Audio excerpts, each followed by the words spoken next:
আসসালামু আলাইকুম। আমার চ্যানেল শখের রান্নাঘর আপনাদের সবাইকে স্বাগতম।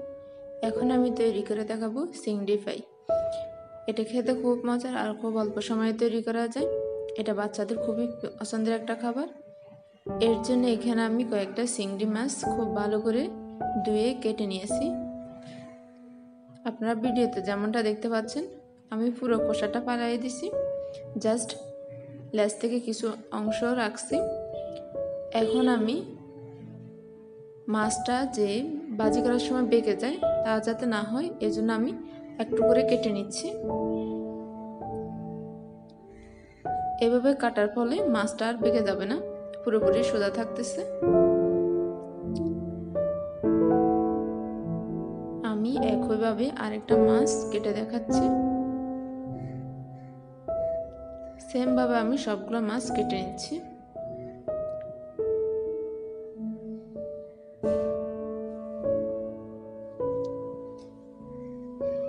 এই চিংড়ি ফ্রাইটা আপনারা ইচ্ছে হলে তৈরি করে 1 থেকে 2 মাস সংরক্ষণ করে রাখতে পারেন। এর মধ্যে এখন আমি দিয়ে দিলাম স্বাদ মতো লবণ, দিয়ে দিচ্ছি হাফ চা চামচ জিরা ও ধনিয়া গুঁড়া, স্বাদ মতো দিয়ে দিব মরিচের গুঁড়া। আপনারা ইচ্ছে হলে এখানে গোলমরিচও দিতে পারেন। আসলে এখানে দেওয়াটা আপনাদের ইচ্ছের উপর ডিপেন্ড করে। এখন আমি সবগুলা মাছকে আলতো হাতে খুব ভালো করে মাখায় নিচ্ছি।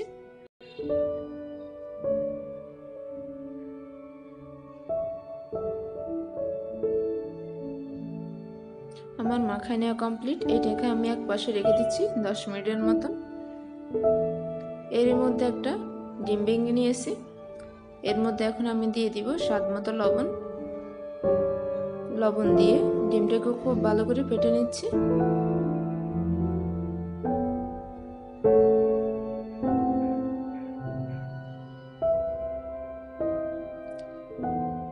আমার ডিমটা ফেটানো কমপ্লিট। এটাকে আমি এক পাশে রেখে দিচ্ছি। এর মধ্যে আর যেসব উপকরণ লাগবে আমি নিয়েছি পরিমাণ মতো ময়দা, নিলাম ব্রেড ক্রাম্ব। এই ব্রেড ক্রাম্বটা আমি বাসায় তৈরি করছি। এই রেসিপি অলরেডি আমার ইউটিউব চ্যানেলে আছে, আপনারা ইচ্ছে হলে দেখে নিতে পারেন। এখন আমি পুরো প্রসেসটা তৈরি করে দেখাচ্ছি।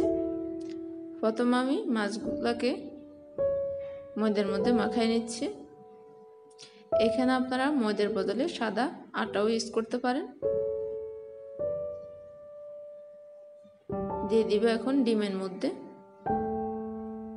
খুব ভালো করে মাখায় নিচ্ছি ডিমটাও।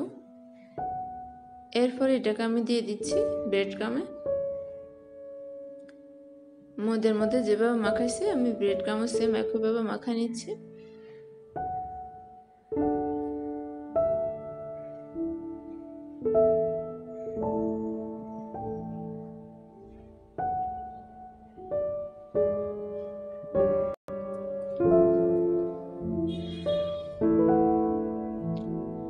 আমার মাখানো কমপ্লিট। একইভাবে আমি সবগুলা মাছকে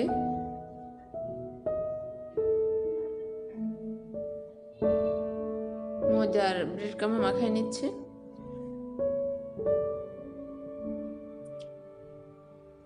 এই অবস্থা আপনারা এগুলোকে ফ্রিজে আধা ঘন্টার জন্য ডিপ ফ্রিজে রেখে দিতে পারেন। এরপরে ছোট একটা বক্সের মধ্যে এটা সংরক্ষণ করে খেতে পারেন। এখন আমি চলে যাচ্ছি চুলায়। এর মধ্যে একটা প্যান গরম করে দিয়ে দিলাম পরিমাণ মতো তেল। তেলগুলোকে খুব ভালো করে গরম করে নিতে হবে। তেলগুলো খুব ভালো করে গরম হয়ে এলে এর মধ্যে আমি এক একে সব চিংড়ি মাছ দিয়ে দিচ্ছি। এখন এটাকে আমি মিডিয়াম থেকে একটু লোয়ে খুব ভালো করে ফ্রাই করে নিচ্ছি।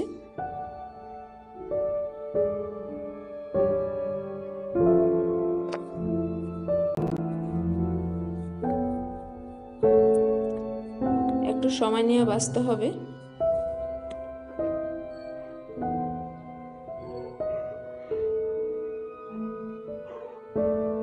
এটা বাচ্চাদের টিফিনে অথবা সকালে কিংবা বিকেলে নাস্তার জন্য খুব মজার একটা রেসিপি। আপনারা একবার হলে ট্রাই করে দেখবেন। আমার ভাজা প্রায় কমপ্লিট হয়ে যাচ্ছে। এখন এগুলোকে আমি তেল থেকে তুলে নিব।